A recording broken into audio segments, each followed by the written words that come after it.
Selamat pagi, siang, sore, dan malam. Pada saat ini, kami akan membahas mengenai kriptografi linear.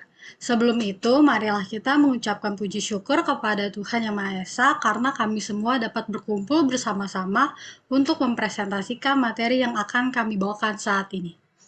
Selanjutnya, dalam pengerjaan proyek ini, kami dari kelompok 3 yang berisi Andreas Jacob, Calvin Magnesia, Sean Carmenita, dan saya sendiri, Tatiana Clarissa.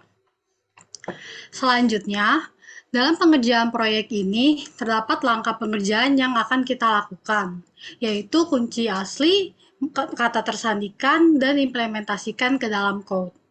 Dalam kunci asli ini, kita akan menentukan terlebih dahulu yang akan digunakan dalam pemecahan naskah tersandikan kita.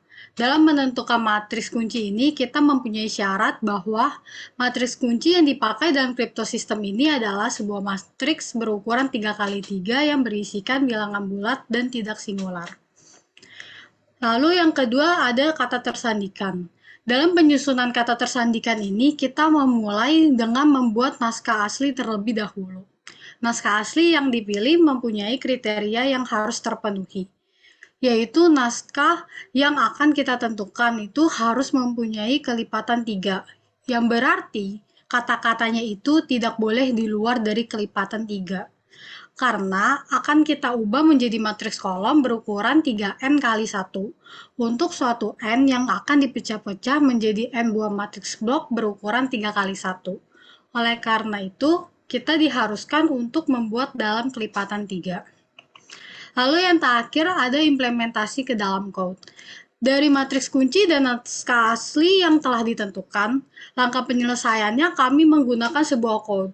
Dalam code tersebut akan mendapatkan naskah tersandikan hasil enkripsi yang di dalamnya terdapat proses-proses penyelesaian dari pemecahan matriks menjadi matriks kolom 3 kali 1, operasi modulo, hingga mendapatkan hasil naskah tersandikan. Lalu selanjutnya implementasi code lebih lanjut akan dibawakan oleh Sean Gilbert. Nah, ini berikut adalah code yang kita gunakan untuk mengenkripsi suatu pesan rahasia. Bisa kita lihat lebih dalam dan nah, di sini kita menggunakan import numpy yang dimana kita akan gunakan untuk membantu dalam proses pengoperasian dalam mengenkripsi suatu pesan rahasia. Nah, di sini kita pertama-tama itu eh, kita menentukan dictionary yang dimana dictionary ini akan mengubah masing-masing karakter dari pesan rahasia itu ke dalam bentuk matriks kolom yang berisi bilangan bulat dari 0 sampai 28 dengan aturan-aturan yang sudah kita tentukan, yang sudah ditentukan, yaitu underscore sama dengan 0 sampai yang bisa dari sini koma sama dengan 28. Lalu langkah selanjutnya adalah kita dari naskah asli yang sudah kita tentukan, kita masukkan ke dalam suatu variabel naskah asli. Lalu di sini ada banyak variabel yang masih belum kita isi dan ini digunakan untuk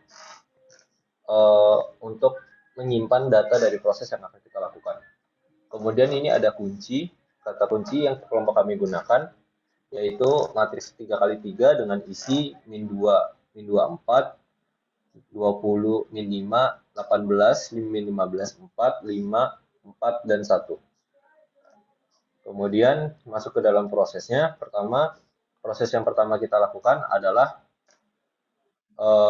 kita mengubah naskah asli kita menjadi dalam bentuk matriks angka, yaitu dengan cara kita membuat perulangan dengan memanggil naskah asli, yang dimana naskah asli ini akan dibaca huruf per huruf, dan kemudian kita akan mencocokkan dengan dictionary yang telah kita buat sehingga dan kemudian kita akan menyimpannya ke dalam variabel angka naskah asli yang dimana itu merupakan matriks kosong. Nah, setelah kita melakukan proses ini, maka matriks angka naskah asli ini akan diisikan dengan angka-angka yang sudah kita proses dari naskah asli. Lalu kita lanjut dalam proses kedua, yaitu kita membagi matriks angka naskah asli ini menjadi 3 kali 1. yaitu dengan cara kita menentukan perulangan sebanyak data yang terdapat dalam angka naskah asli, matriks angka naskah asli ini. Kemudian kita mengulang hal tersebut sebanyak 3 data. Jadi 0, 1, 2, 0, 1, 2, lalu kita melakukan perulangan lagi 3, 4, 5, dan seterusnya. Lalu setelah kita melakukan hal tersebut, maka kita akan mendapatkan matriks seperti yang kita bisa lihat di hasilnya, yaitu array 613, array 13, 9, kosong, dan seterusnya. Itu adalah hasil dari proses pembagian 3 anggota tersebut. Lalu untuk yang proses selanjutnya adalah kita mengubah kembali hasil pembagian 3 angka array 3 tersebut menjadi suatu matriks 1 dikali n, yaitu n, di mana n sendiri itu adalah banyaknya data yang terdapat dalam angka naskah asli. Dan untuk operasi selanjutnya adalah kita masih tetap sama, tapi kita akan memodulkan hasil dari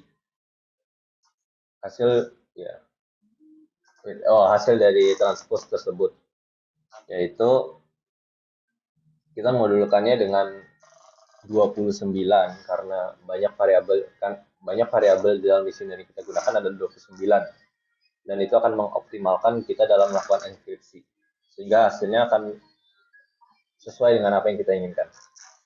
Lalu untuk proses terakhir adalah proses di mana kita akan mengubah hasil matriks angka yang kita sudah enkripsi tersebut ke dalam bentuk kata-kata atau huruf.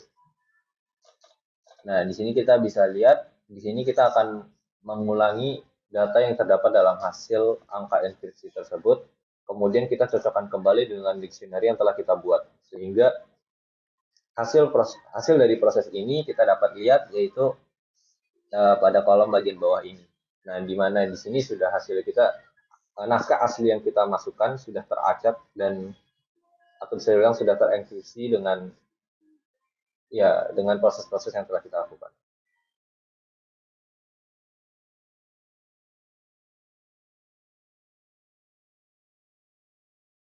Selanjutnya kita akan mendekripsi teks dari kelompok 2. Teks enkripsinya kita dapatkan dari kelompok 2 adalah sebagai berikut. Dan matriks kunci yang kita dapatkan sebagai berikut. Hal pertama yang kita lakukan adalah menginverse matriks kunci yang kita dapatkan ini. Kami menggunakan metode modular matrix inverse. Metode ini mencari inverse dari sebuah matriks dalam suatu modulo tertentu. Ini dilakukan untuk menghindari adanya inverse yang anggotanya berupa bilangan desimal. Nah, ini kode yang kita pakai untuk melakukan modular matrix inverse.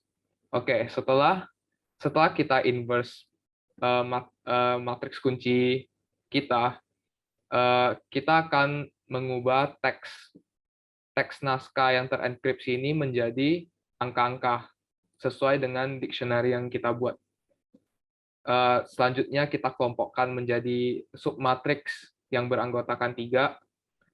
Terus tiap submatriks itu kita kalikan dengan inverse modular matriks kunci kita yang tadi kita dapat dari proses modular inverse. Kemudian kita modulokan dengan 29.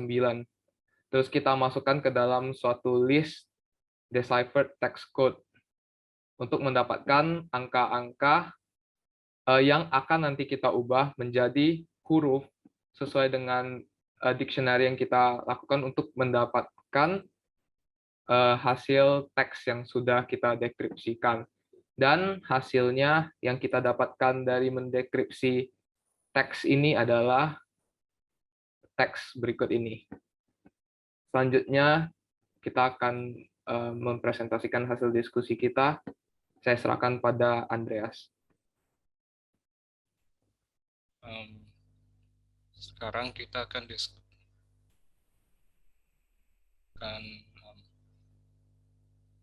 mempresentasikan hasil diskusi kita.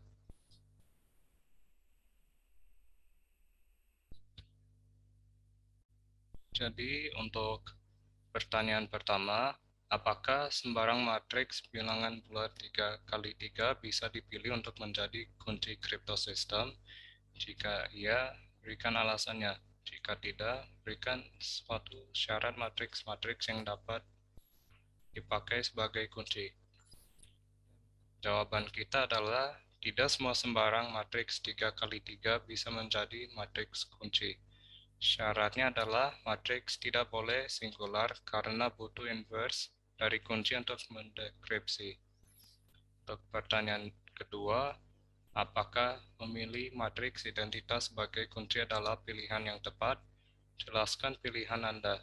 Bagaimana dengan matriks elementer? Jawaban kita adalah tidak, karena hasil enkripsi akan sama dengan naskah asli. Matriks elementer juga bukan merupakan matriks kunci yang tepat karena hasil enkripsi akan mirip dengan naskah asli. Misalnya dari 3 huruf, hanya 1 huruf yang berubah, atau 2 dari 3 huruf tersebut tukar posisi. Selanjutnya, untuk nomor 3, menurut Anda apa sajakah kriteria matriks kunci yang baik? Menurut kami, kriteria matriks itu bisa serandom mungkin untuk dipilih menjadi kunci yang baik. Tetapi kembali lagi seperti yang telah kami sampaikan bahwa syarat matriks itu tidak boleh singular karena akan dibutuhkan inverse dari kunci untuk mendekripsi. Next. Lalu yang keempat yaitu pertanyaan tantangan. Angka 29 yang digunakan dalam operasi modulo di skema ini dipilih dengan tidak sembarangan. Dapatkah Anda menentukan potensi masalah ketika modulo 29 diganti dengan modulo bilangan bulat lainnya? Dalam hal ini, penggunaan aritmatika modulo 29 mengakomodasikan Anda untuk memakai 29 pilihan karakter dalam proses komunikasi di kriptosistem kita. Bagaimana jika kita membutuhkan lebih dari 29 pilihan karakter dalam alfabet sistem komunikasi kita? Menurut kami, potensi yang terjadi ketika kita menggunakan bilangan bulat yang lebih besar dari 29 sebagai modulo untuk enkripsi atau dekripsi 29 karakter, kita tidak akan bisa mendekripsi naskah yang tersandikan, karena akan muncul bilangan yang tidak bisa diubah menjadi huruf. Sedangkan jika kita menggunakan bilangan bulat yang lebih kecil dari 29, akan ada angka yang seharusnya merepresentasikan suatu huruf diinterpretasikan menjadi huruf lain. Nah, untuk memperbanyak pilihan karakter yang kita gunakan, kita hanya perlu mengubah modulo menjadi sama dengan jumlah karakter. Sekian presentasi dari kami. Mohon maaf bila ada salah kata. Kami ucapkan terima kasih. Tuhan Yesus memberkati.